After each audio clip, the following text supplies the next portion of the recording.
looking through the one-way glass at him standing in line with the 5 plainclothes cops who stood patiently staring into the light glare. It was funny. Frank hesitated again before saying, "Second one on the left." "You're sure he's the one?" "I'm sure it isn't one of those cops," Frank said. Out in the office, he asked the detective sergeant about the guy, who he was, and if he'd been arrested before, and learned the following. Ernest Stickley Jr., no aliases. Address, Zanzibar Motel, Southfield, Michigan. Born in Norman, Oklahoma, October 11, 1940. Occupation, truck driver, transit mix operator. Marital status, divorced. Ex-wife and 7-year-old daughter residing in Pompano Beach, Florida. The sheet also listed previous arrests. The first time for joyriding, sentence suspended. Arrested 2 years later on a UDAA charge, unlawfully driving away an automobile, and received 1 year probation. The final one arrested for grand theft auto, transporting a stolen motor vehicle across a state line, and convicted. Served 10 months in the Federal Correctional Institution at Milan, Michigan. Frank said to himself, Well. An auto thief named Ernest with a record. Maybe a hick, but a fairly nice-looking guy, mid-30s, had nerve, didn't seem to get excited. Obviously knew how to steal cars. In fact, Frank was pretty sure the guy had stolen a lot more cars than were listed on his sheet. 4 arrests now, and most likely another conviction. The third time Frank saw Stick was at the pre-trial examination on the 4th floor of the Frank Murphy Hall of Justice. It was an air-conditioned, wood-paneled courtroom with indirect lighting and enough microphones placed around so the people in the audience could hear the proceedings. There were a few cops in off-duty clothes, some cute young black ladies, and skinny guys in modified pimp outfits who were either pimps or pushers or might be felony suspects, B&E, robbery, or assault, out on bond.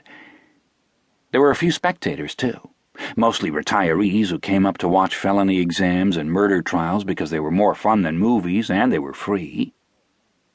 Frank was surprised when he saw the assistant prosecutor, a young black guy in a tight sport coat, young and short and fat.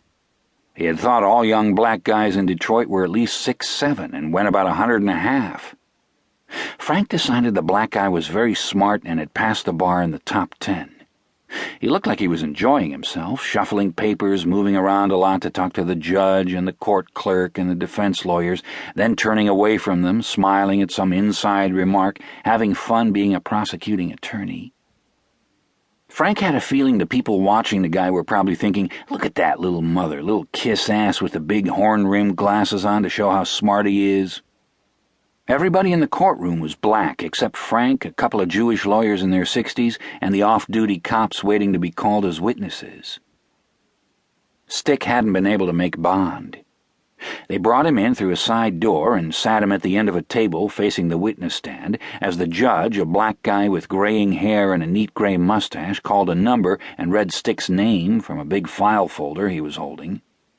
Then the prosecutor called Mr. Frank Ryan, and he went through the gate and over to the court clerk, who swore him in and told him to sit down in the witness chair, take the mic off its stand, and hold it in front of him. They didn't waste any time. The little prosecutor asked him if he would please tell what happened the night of May 22nd in the used car lot at Red Bauer Chevrolet. Frank told it. Most of it. Then he was asked if he had the next day identified the same man in a show-up at Detroit Police Headquarters. Frank said, yes, he had. The little prosecutor said, "And do you see that same man in this courtroom?" Frank said, "No, I don't." "And would you point—" The little prosecutor stopped. "What did you say?" I said, "No, I don't see him." "You identified him. Didn't you point him out at a show-up?" "I thought he was the one," Frank said, "but now I see him again, I'm not sure." Ernest Stickley, sitting about 15 feet away, was staring at him. Frank met his gaze and held it a moment before looking at the prosecutor again. "I mean, maybe it's the same person, but I have to tell you I've got a reasonable doubt it isn't. I can't swear it's the same person." "You're sure one day," the little prosecutor said. "Now today you're not." "I didn't say I was sure. The police officer